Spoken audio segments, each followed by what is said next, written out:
All right. Good afternoon, everyone, and welcome on behalf of the Alamo PMI. I thank you for taking the time to join us for this important conversation on men's mental health. Mental health affects every aspect of our lives, our relationships, our careers, our leadership, and our families, ultimately, how we show up for ourselves and others. Yet, for many men, conversations about mental health can still feel difficult, uncomfortable, or even out of reach. Today, our goal is to help change that. This webinar is not about having all the answers. It's about creating a space for honest dialogue, increasing awareness, reducing stigma, and learning from experts who have dedicated their careers to helping people navigate life's challenges with resilience, courage, and hope. We are fortunate to be joined by three outstanding psychologists whose experience spans trauma treatment, research, veterans' mental health, mindfulness, leadership, and evidence-based care. Their combined expertise provides a unique opportunity for all of us to learn, reflect, and perhaps see mental wellness through a different lens. Whether you're here for yourself, a family member, a friend, a colleague, or simply because you believe this conversation matters, we're glad you're here. As we move through today's discussion, I encourage everyone to listen with curiosity, be open to new perspectives, and think about how these insights can impact not only your life, but also the lives of those around you. Thank you again for joining us. Let's get started by introducing our panelists and hearing a little bit about their backgrounds and what brought them to this important work. For our first panelist, we have Dr. Will Elder, a nationally recognized psychologist specializing in trauma, PTSD, and the psychology of men and masculinity. Dr. Elder has served in numerous leadership roles within the South Texas Veterans Healthcare System, including Director of the PTSD Clinic Team and Military Sexual Trauma Coordinator. He is an award-winning practitioner, researcher, published author, and serves on the editorial board of Psychology of Men and Masculinities. We are honored to have him share his expertise and perspective with us today. We will also be joined by Dr. Regina Vanburg, a licensed psychologist specialized in trauma-related disorders and evidence-based treatments. Her work combines clinical expertise, mindfulness-based interventions, and a strengths-focused approach that empowers individuals to make meaningful, value-driven changes in their lives. With extensive training through the South Texas Veterans Healthcare System and a passion for helping clients navigate challenges with courage and resilience, Dr. Vanburg brings a thoughtful and practical perspective to today's discussion. And our final panelist that will be joining us is Dr. Ashley Martinez, a licensed psychologist, founder of Anima Mundi Consultation and Psychological Services, and a section chief within the South Texas Veterans Healthcare System. Dr. Martinez has been recognized by San Antonio Magazine and one of the city's top mental health professionals for 2 consecutive years. Through both her leadership and clinical work, she has dedicated her career to helping individuals build resilience, improve well-being, and achieve meaningful personal growth. We are grateful to have her expertise and insight as part of today's conversations. Jumping into it for all three of you, I'm going to ask, when you think about men's mental health today, what concerns or trends stand out most to you?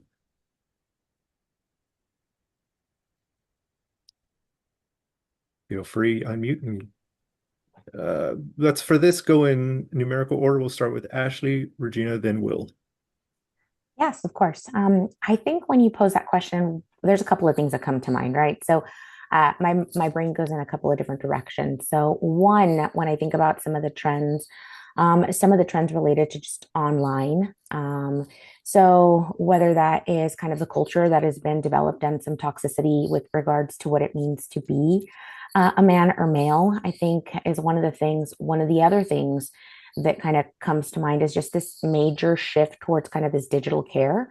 And so utilization of AI as a therapist. And while AI is great for organizing your calendar and rewriting a paper and all of those things, it's not a trained provider. It doesn't take the place of a trained psychologist. And AI doesn't understand the nuances of the human mind. So I think that really understanding kind of what some of our technology is, and making sure that we're seeing providers that are trained to help us when it comes to our mental health.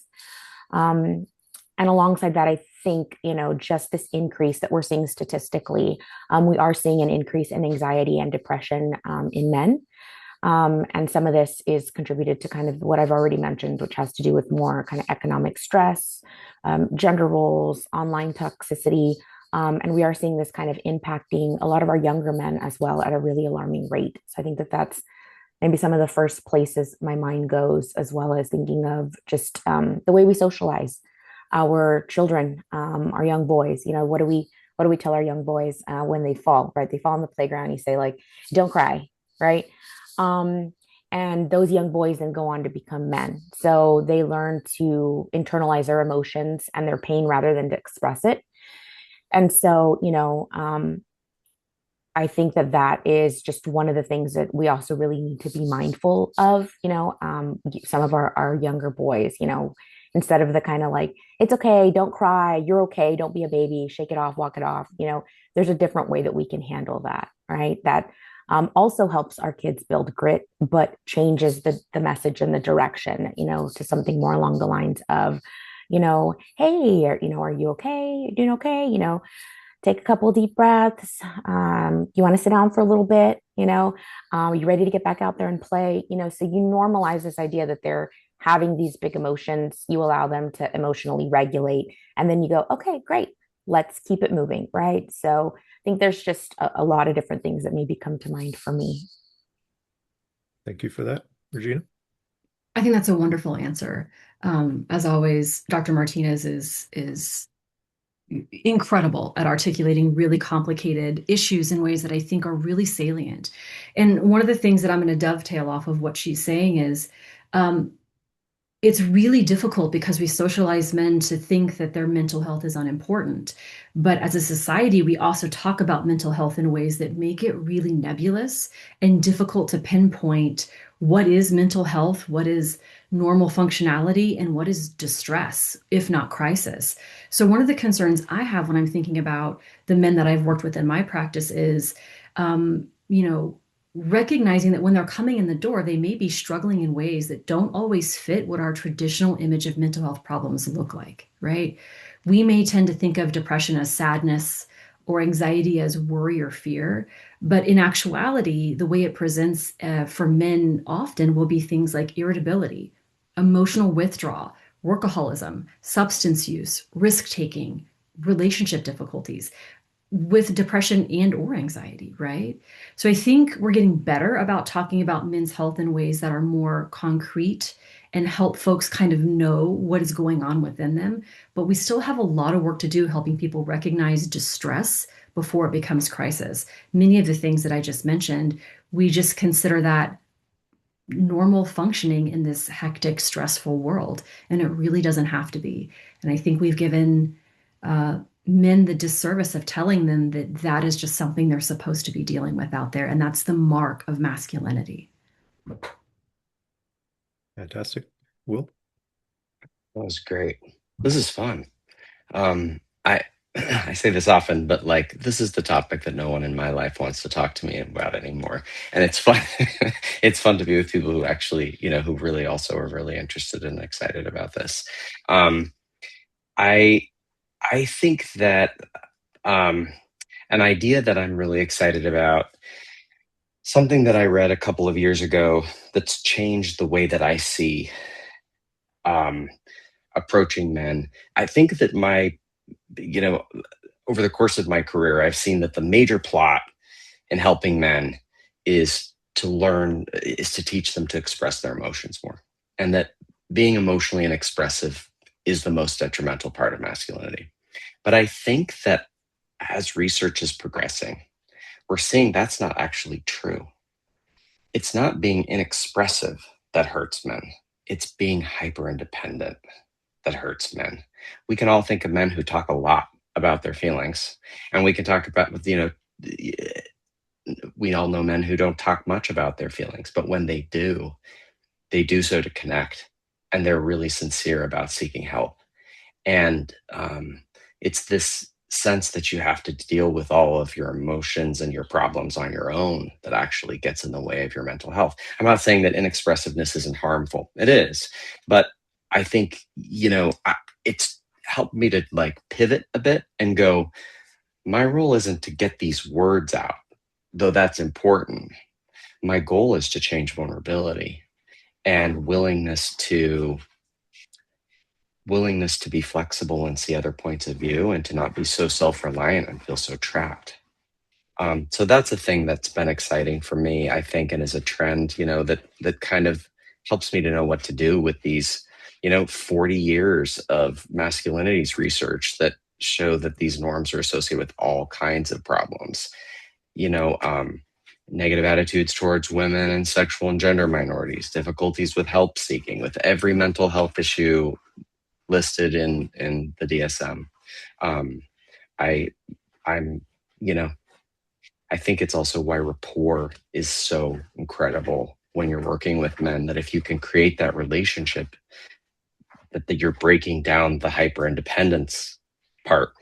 Um, and welcome my pup to the panel. She's excited to be here too today. Well, we're excited to have her, and thank you for that. For this next question, we're going to kind of round robin. So, Dr. Vanburg, you will go next, Dr. Elder, and then Dr. Martinez. Okay. In your work, what is one misconception about mental health or about men seeking help that you wish people better understood? What a brilliant question. I would say the primary misconception I'd like to see addressed is that seeking help is a sign of weakness. Um, to be frank, few things are harder than to figure out how to navigate, as Dr. Elder was talking about, vulnerability and who are those safe people and those safe places to engage in that work. In my experience, the men who engage in therapy are often doing one of the hardest things a person can do. And I wish that was something that was more understood about how this work actually looks. And if I'm being really honest, to take a seat across from me in a therapeutic setting is an incredibly courageous thing to do. Therapy is deeply impactful and really productive when it's done well. It will improve your quality of life, your relationships, your professional life, your social life, and it will not be easy. This is by definition a courageous action that folks take when they seek help in their personal lives or in a therapeutic setting.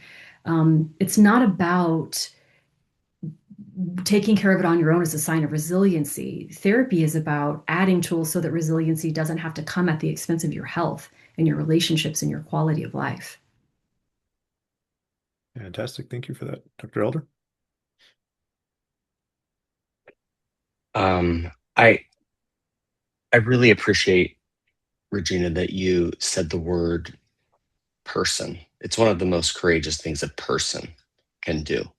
And and I think that something that I'm excited about is just caring less about what it means to be a man and being a man, and that masculinity is actually just not that important. Being a person is really important. Um, I'm not saying that men don't need toxic masculinity. I'm saying men don't need masculinity. Um, period. I don't think we need to move towards authentic masculinity or progressive masculinity. I don't think there's any way of measuring or legitimizing ourselves as men that's going to help in the long run. It's just not the answer. And the answer is to let go of performing our gender in order to feel secure and meaningful and valuable, and to let go of that as an automatic reinforcement. I mean, it's just not going to get us anywhere. And thinking of ourselves as people who should embody courage and leadership and strength and humility when the time comes, and when it's appropriate for our setting. I think my message is, this just doesn't matter that much. Who do we want to be as humans? That's, I think, what matters. Wonderful. Thank you for that, Dr. Martinez. I think kind of along the lines of what Dr. Vanburg was mentioning, really that the hardest part of the process is just getting started, right? So acknowledging that you're struggling and that you need assistance, is oftentimes believed to be a weakness and it's not. It's incredibly difficult to do that. And I think takes a very strong person to be able to do that. I would also say that one of the misconceptions that are out there is like, oh, I tried therapy that one time with that one individual and it didn't work and I didn't like it and I'm done. I've done it. It's like a checkbox versus understanding that just like anything else, rapport does matter. And if for whatever reason you try therapy and it doesn't feel like a good fit with that provider, try another one, right? Try two, try three, until you get it right. But I guarantee that when you find that connection that sticks, and you feel like you can be vulnerable in that space and really do the work, I mean, it will change your entire life. Wonderful. All right, transitioning over, we are going to continue with the round robin. Dr. Elder, this question starts with you. Many men are taught to be strong and self-reliant. Where do you see strength helping men, and where can it become a barrier? So, strength and self reliance can be tremendous assets, and they help human beings persevere through adversity and provide for their families and serve their communities. Um, and in many situations, like leadership, like military service, like community service, those qualities are adaptive and necessary. But the problem arises when those strengths get defined too narrowly. You know, when men feel they must always appear in control and handle every problem alone, those same strengths can become barriers, and men avoid asking for help and delay treatment until problems become severe. I think probably I don't know. I would guess we would all say probably 70% of the men that we see have come to treatment because their spouse has said no more. I can't do this. If you can't change, I don't know if we're going to be able to continue this relationship, or I don't know if you're going to be able to continue your job, or to be the father that you want to be. It's that the relationship in their life is just no longer tenable. And so I mean, true strength isn't the absence of vulnerability. It's the willingness to face reality honestly and to take action, even if that means asking for support. Perfect. Thank you for that, Dr. Martinez. Yeah, I think that, strength becomes a barrier when it really leads to emotional suppression and to isolation, right? So when we ignore our own physical, mental health, well-being, and oftentimes we do see that happen a lot for men, they will ignore kind of in silence, developing concerns. It's also difficult when we see that they're beginning to kind of engage in this emotional isolation, right? And oftentimes that is because they feel like people don't understand them. What's the point of sharing how I'm feeling? I need to just push on to share how I'm feeling makes me weak. And so they internalize that, and that can lead to loneliness and increased, depressive symptoms, exacerbation of anxiety and stressors. And even, it can lead to strained relationships for folks, right? And so we might see, emotional suppression can lead to difficulty with connecting with family. So if you're struggling, right, maybe you have a partner that would be willing to help out, but you feel like you can't disclose. And so you keep it to yourself. You don't talk to the people that are important to you or that matter in your life. And whether you think it or not, people feel it when you are kind of internalizing that. You feel more disconnected, walled off. And oftentimes, your support system will think that they're the problem, you know? And so I think that, it can really strain those relationships as well. So that fear of sharing, and oftentimes, that's all linked back to this idea of what strength is supposed to be and just is completely inaccurate. Mhm. Perfect. Dr. Vanburg? I think these are wonderful responses, and I have very little to add because I think my colleagues here have really nailed it. And it is about how we are defining and understanding what strength actually is. I think the two notes that I have are first, anything without moderation becomes problematic. So while sometimes it may be appropriate that we're interpreting strength as, staying calm under pressure, taking responsibility, carrying a heavy load. That's great sometimes, but we also have to have moments when that is not the ask. And anything that we take to an extreme is going to probably impact our mental health in negative ways, even if we are calling those actions or those decisions something positive like strength. I also want to note, hearkening back to something Dr. Martinez said at the very beginning, we define strength in sometimes the most bizarre possible terms. She was mentioning this very common cultural narrative about men and tearfulness, right? Men and crying. And when I ask men in my office, do you know what tears are? Most of the time, the answer is no. And that's really unfortunate because what tears are is cortisol. It is the system's most effective way of removing the neurotransmitter that produces the sense of stress in the body. Why in the world would we tell human beings that that particular evolutionarily adaptive functionality is off limits to them for the sake of strength or toughness? It is wildly inappropriate and deeply impactful to maintaining good mental health. And so I think my colleagues have said it all, but really evaluating, if you're listening to this, how do you define strength, and are you falling into any of these potential traps? Fantastic. All right, next question.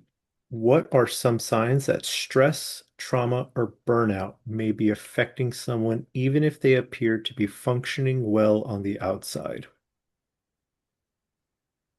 Dr. Martinez, we'll start with you.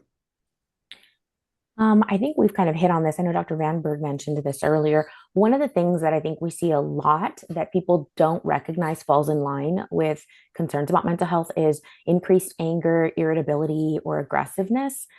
This is often kind of like the societally accepted form of emotion. And so we might see this expressed more often than not. And people don't realize that this can actually be linked to trauma related symptoms or diagnoses, as well as depression, anxiety. It is something that tends to come up a lot for men. Other things that they might even notice is some of the somatic types of things that people think like, oh, it's just normal. So maybe more headaches, more aches and pains in the body. Maybe you might be feeling like, oh, I think I'm coming down with something, or oh, I feel like I got hit by a bus. Just my body is so achy. That is your body's way of telling you. With anxiety, we tend to see that a lot, right? Muscle pains and difficulties there, digestive problems, surprisingly. A lot of people don't recognize that for some, digestive problems without a clear cause can be a direct link to mental health, anxiety, production of acid, all kinds of stuff that is happening on. So I think that those are some that often get misinterpreted or don't necessarily get looked at. And then, as Dr. Vanburg said, just misuse of things like drugs, alcohol, or both, or risk-taking behaviors. So being a little bit more reckless in that particular area. Those I think, just increased worry, increased stress, all of which are not visible, right? And all can be happening underneath the surface of an individual that might be appearing to be cool, calm, and collected on the outside, but struggling with overthinking and sleepless nights and difficulty with concentrating, right? All of that happens and isn't something that we would see on the outside. Dr. Rember?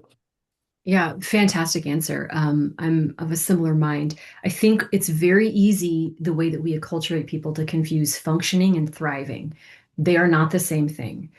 So I think a lot of men can come into the therapeutic situation and be confused about what's going on because they're functioning okay, right? But as Dr. Martinez mentioned, what it really looks like on the day to day is not these huge, overwhelming clusters of symptomology. There are things like irritability, difficulty relaxing, I might name as well, being numb, noticing that you can't enjoy things that maybe you historically did, needing alcohol, work, exercise. Are we scrolling all day? What are the distractions that I'm using to get from hour to hour to day, right? We really kind of write these off as modern living. But when we think about it from that mental health perspective, that's not what thriving looks like. And that I think that is a helpful addition when we're thinking about what do symptoms mean and what do they look like. Perfect. Dr. Alden? So I think probably the mental health issue that has gotten the most research and press is as looking not like a mental health issue is depression. And that there's been a lot of really great talk about these symptoms that Regina and Ashley, were so articulate in expressing the numbness, the somatic complaints. And men are usually socialized to express distress in a way that preserves an image of strength and self-reliance. And so you hear men say, they express their symptoms by saying I'm exhausted, or everyone's getting on my nerves, or my drinking is getting in the way, or I'm working too much, or I have anger problems, or I have difficulties with concentration. I don't know why difficulties in concentration and irritability seem to be like much more okay to express than I'm sad. I'm worried all the time. And, I don't think that these are uniquely male, but I definitely think that these are ways that we were not, as clinicians, taught check off, oh, this is depression. You sort of have to calibrate your lens a little bit differently when you work primarily with men. And that is a way in which, working with men is a specialty. You're not taught to go, oh, these DSM symptoms that I'm seeing listed here, I'm probably not going to see those, but that doesn't mean that it's not depression. What I'm going to hear is I'm numb and I don't know what I'm feeling, but I don't feel myself. And so, or I'm withdrawn, I'm isolated, and depression's there. It's just wearing sort of this disguise um, that makes it hard to see initially, and men don't recognize it as depression, and that's also hard as a patient, as a therapist who wants to believe their patient. So often we hear, "I'm not depressed, I'm not sad, I'm just working all the time." Okay, thank you for that. Next, why do you think many men wait until they are overwhelmed before asking for support? Dr. Vanburg. I think this is something that we've touched on. I think it's a really good question. And, I think two things immediately come to mind, one specific to men and the other just generally a failing of how we talk about mental health in our society. So let me start with the first. I really like the work of Terry Real. Don't dig too deep. Sometimes I think he's pretty problematic, but he does have one pretty brilliant hypothesis. And that is that what patriarchy has done is it has socialized us, men and women both, in ways that are deeply problematic.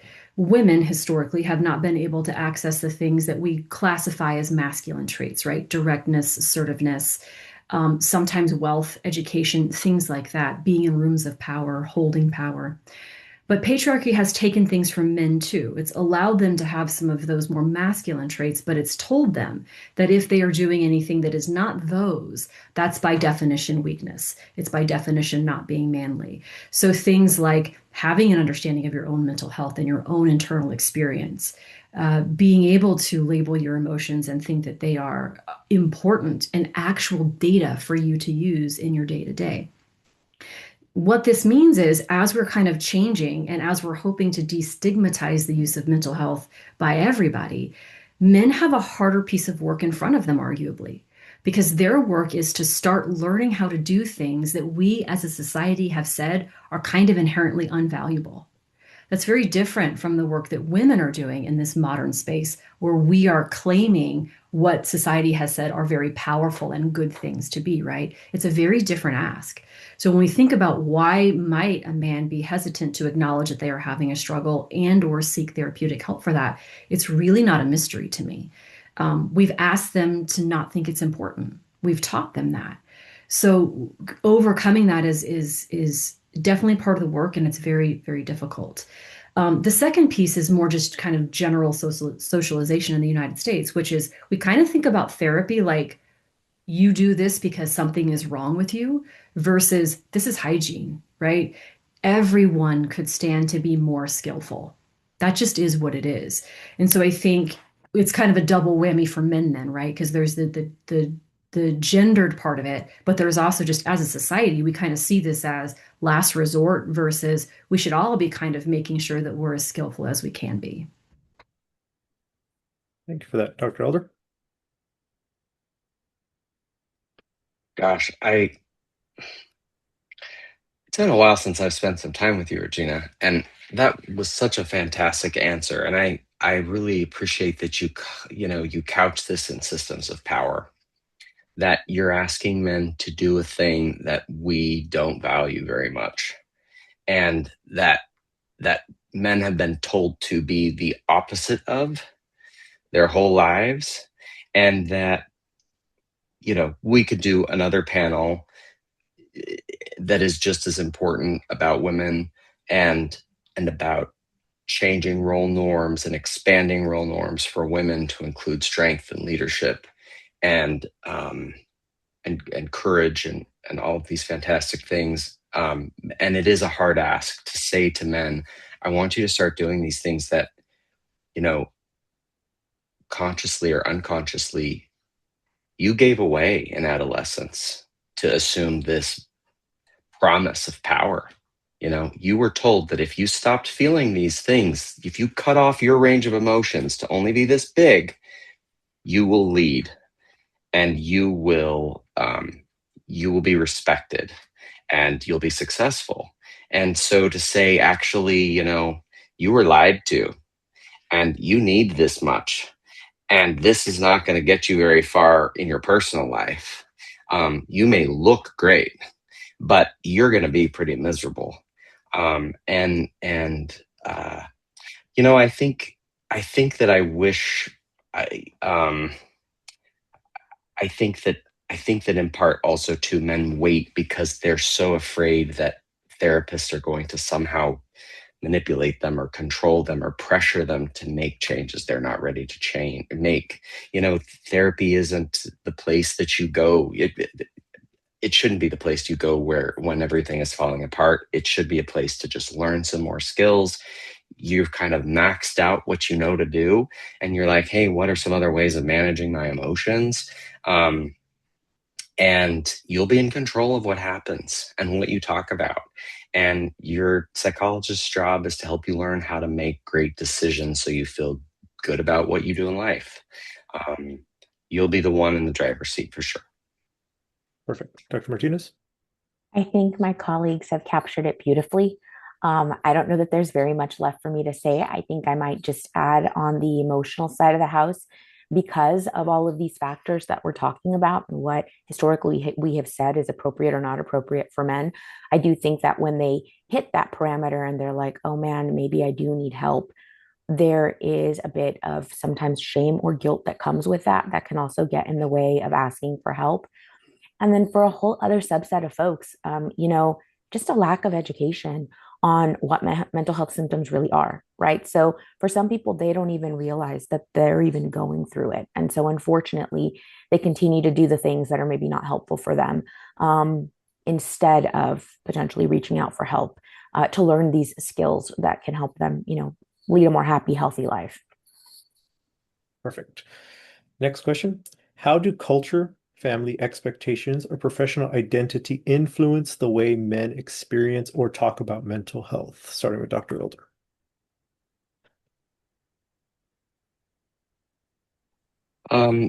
This was behind the transition from saying the word masculinity to saying the word masculinities. Every cultural group, every identity carries with it unique norms and ideas about what it means to be a man. We live in South Texas. It's a fascinating setting in which to learn about masculinities. Um, the juxtaposition between various Latin and South American masculinities as compared to non-Latino masculinities and how we see those show up. Military masculinities. We live in Military City, USA. Um, and and even among branches of the military, you see different masculinities.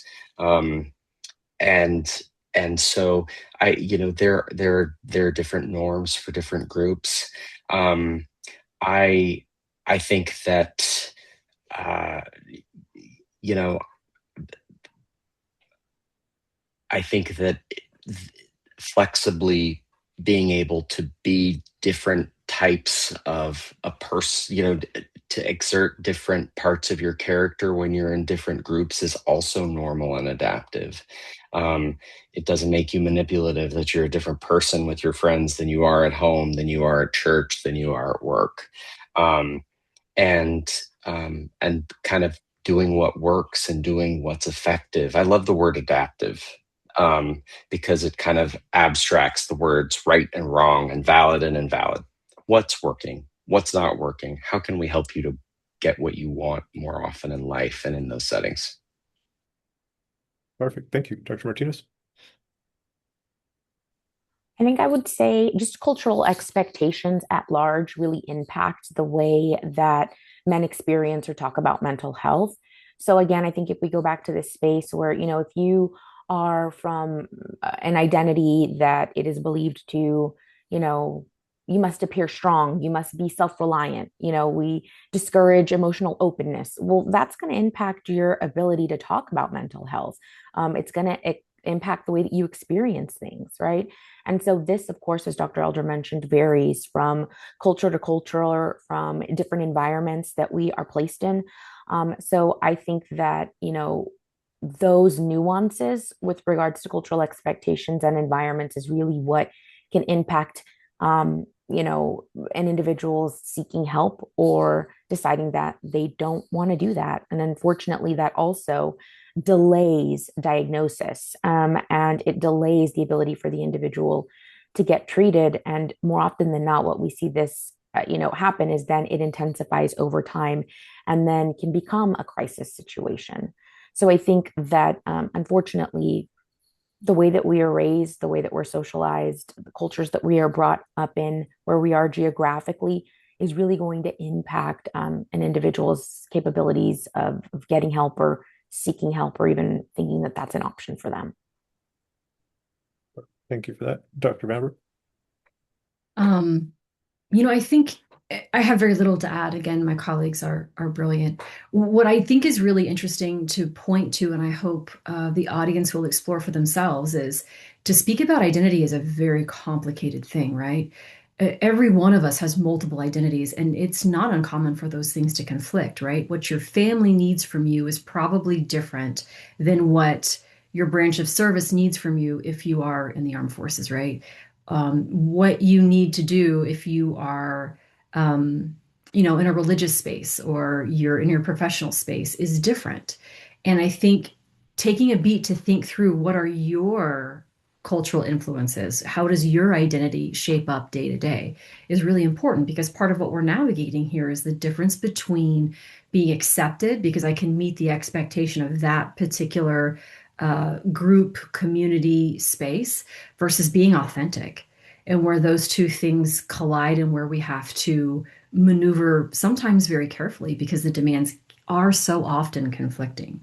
And so I think kind of pointing to how complex this can be and how unique it will be for each and every person that decides to engage in therapy is really something important to bear in mind and explore. Perfect. Thank you for that. For these next questions, they're going to be targeted. Specifically, this one will be for Dr. Elder. You spent years researching and working in psychology of men and masculinity. How do traditional ideas of masculinity help men, and where do they sometimes create a pressure or isolation?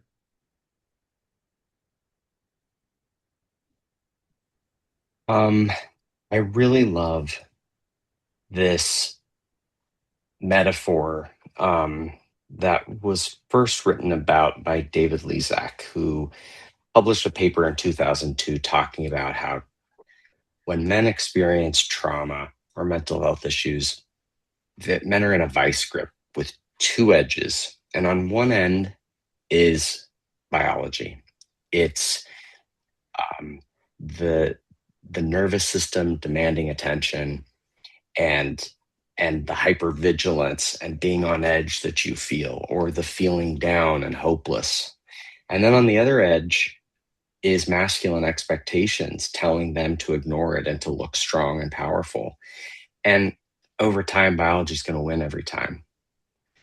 And the question is whether a man is going to let this other side break so that they can escape and adapt his definition of masculinity before the pressure breaks him. And that's what happens in every therapy room, whether you're addressing masculinity norms directly or indirectly.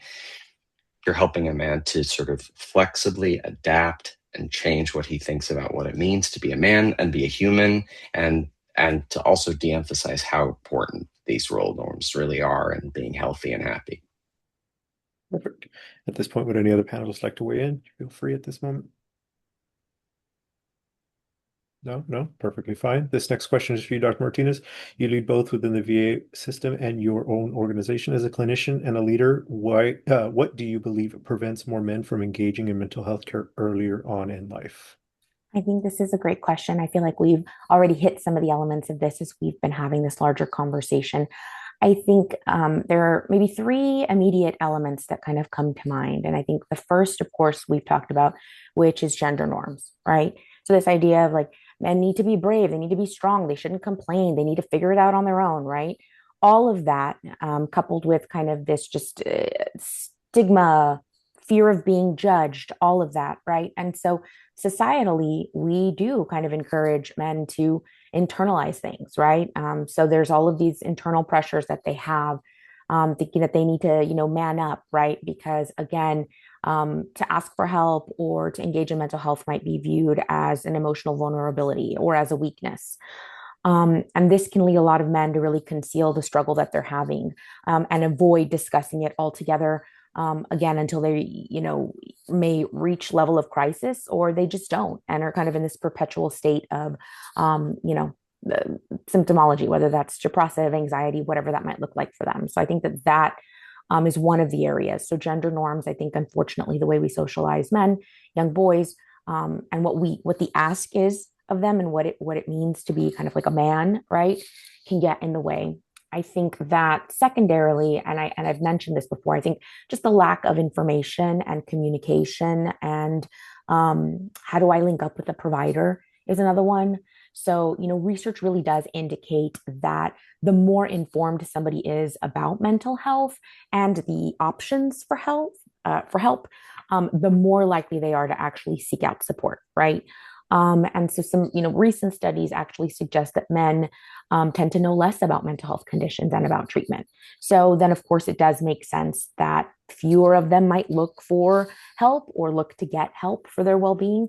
And then, of course, it's also tough to recognize that there might be an issue if you don't know what to look for. So I would say that that's kind of number two.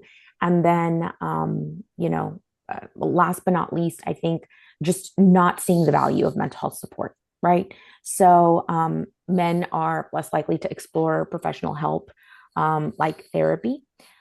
And this is, really difficult. So, norms often impact how men view, mental health, whether they think that it's valuable or not. Um, so I think that ideas behind that, like it might be more important for me to go to work. I can't take time off of work. This is something I should be able to figure out on my own. All of these things, right, lead to just not seeing a value or an importance into mental health. It could also be financial barriers, right? So they might feel like it's wasteful, or they're spending money on something that they need to not spend money on, that they should be able to figure this out on their own. So I think those kind of three things really tend to be kind of issues that might prevent folks from engaging in mental health earlier on. Perfect. Thank you for that. Would either of you like to add in? Fantastic. Then, Dr. Vanburg, this question is for you. You've worked extensively with trauma and PTSD. How can trauma show up in ways people may not immediately recognize? A great question. And again, I think one we've touched on, what I want to emphasize here is that I think one of the bigger misconceptions about trauma is that people may think that it looks quite dramatic, and it doesn't have to. Sometimes it is, right? Sometimes it's very, very clear. It'd be clear to yourself. It'd be clear to people that know you well. But that's not always the case. It can often show up in ways that people don't immediately connect with the fact that there has been a past trauma. It can look like, we've mentioned this, irritability, perfectionism, emotional distance, difficulty trusting others, being constantly on guard, throwing yourself into work, feeling like you can never fully relax. It can look like those more mundane daily struggles. And again, I mentioned this earlier, we can really very simply chalk that up to it's the stress of living, but not necessarily, right? I've worked with many people who didn't initially come into therapy saying, hey, doc, I have trauma. They come in because they can't sleep, or because their relationships were suffering, or their partner said, I really need you to get this addressed. It could be that they've been disconnecting from people and things that they love. It could be that they're always exhausted because they have to feel like they're always at least appearing to be in control. Trauma isn't just about the event. It's not just about what's happened to us. What trauma really is, the symptomology behind it, is our body and our mind's attempt to adapt and survive. So there's no shame in these things manifesting, right? In fact, it's your body doing a good job. These are adaptations that can be incredibly effective in the short term. I think the question here that we want to hold on to, we're thinking about, is it trauma or is it not, is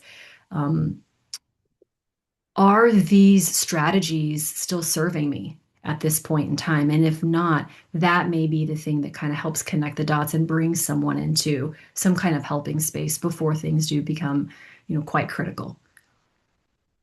Wonderful. Would either of the two like to add in?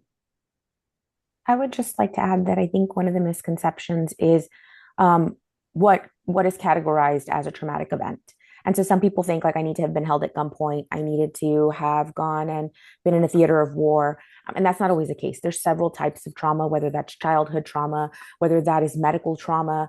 There's lots of forms of that. And I think that not understanding what can kind of be registered as a traumatic event also can impact folks. And so I think that, if you suspect that you are struggling or identify that you're struggling, going into a provider to be able to get that parsed apart and to be appropriately diagnosed.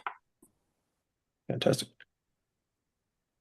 Well, absolutely agree with Ashley here. I think that one of the biggest changes we will see, hopefully, in terms of definitions of trauma as we move forward, is an expansion of those criteria.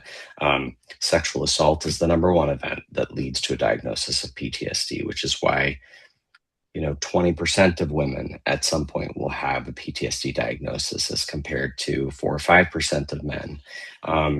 And we will start to see, hopefully, race-based stress and trauma added to those events, institutional betrayal events, where an institution that you hold strong allegiance with uses its power against you to hurt and cover up its abuse of you. Events of discrimination and oppression, and I look forward to sort of the validation that many people will experience when they go, oh, what happened to me wasn't just me being whiny. It was uniquely challenging and caused me long lasting issues that anyone would experience after what I did. Fantastic. As we wrap up, I have just a few more questions. If someone listening tonight, or today, sorry, someone listening today suspects that they may need support but doesn't know where to start, where would you want them to know? What would you want them to know?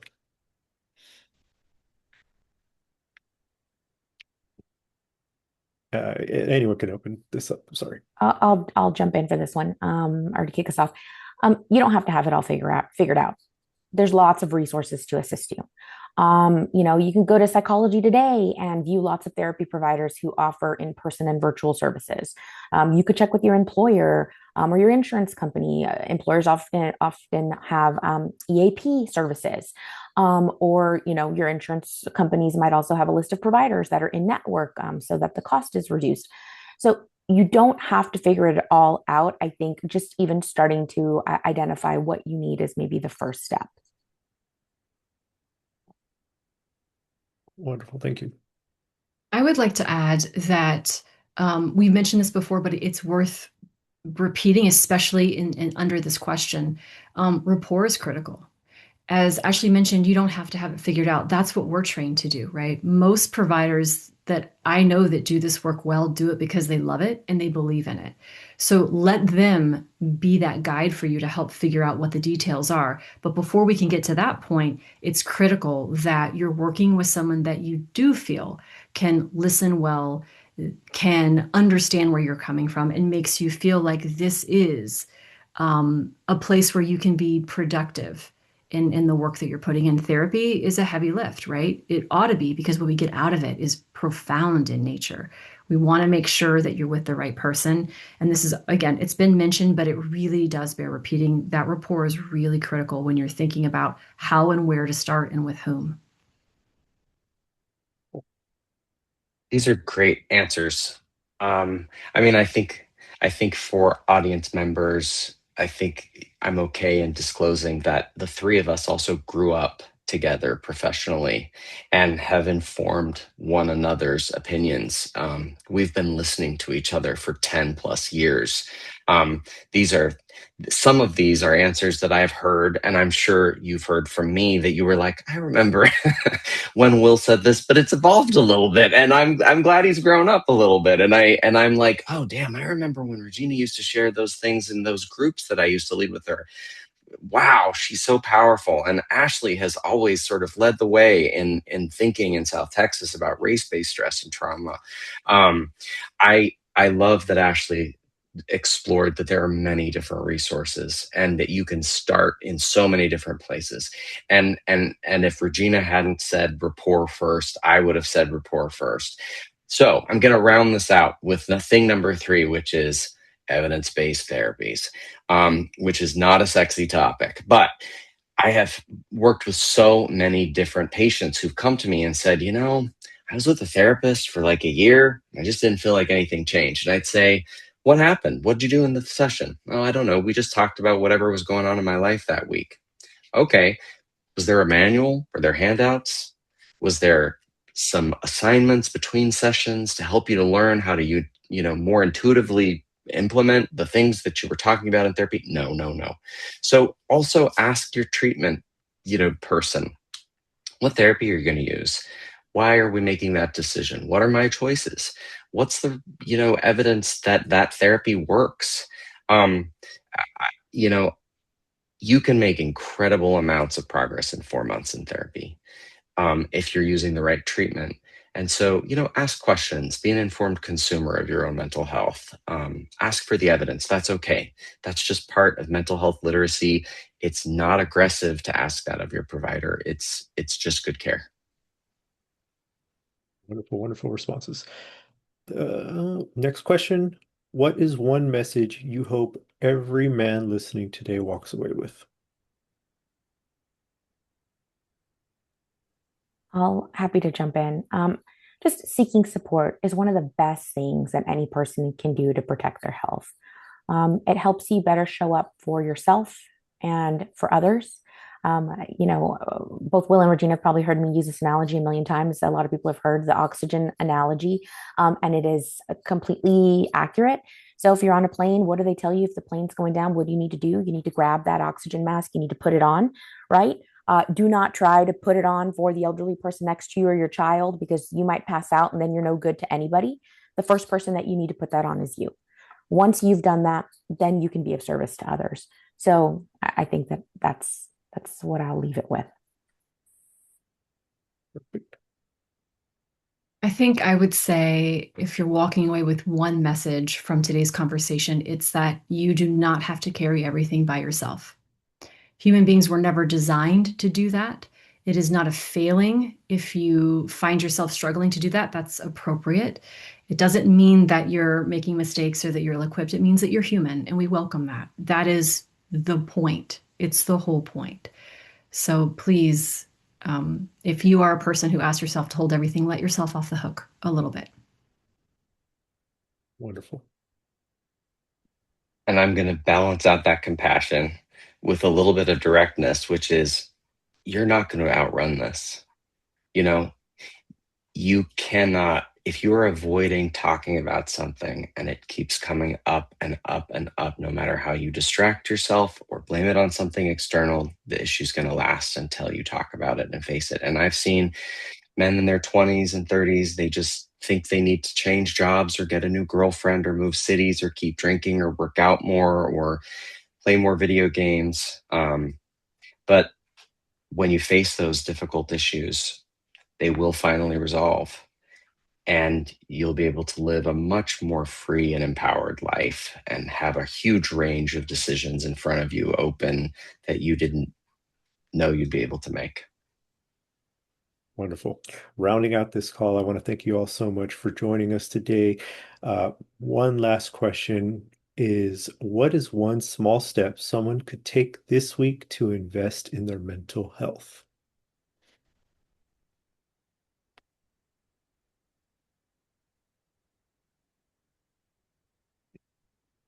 I guess in keeping with it, Dr. Martinez, would you like to kick this off?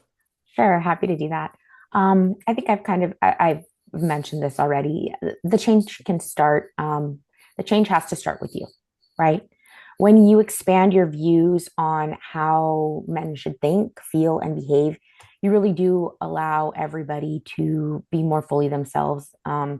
So I think that one small thing would be to start changing maybe the way that you think about what is okay and appropriate, right? And maybe getting societal norms out of the way to allow you to be the best version of you. Perfect.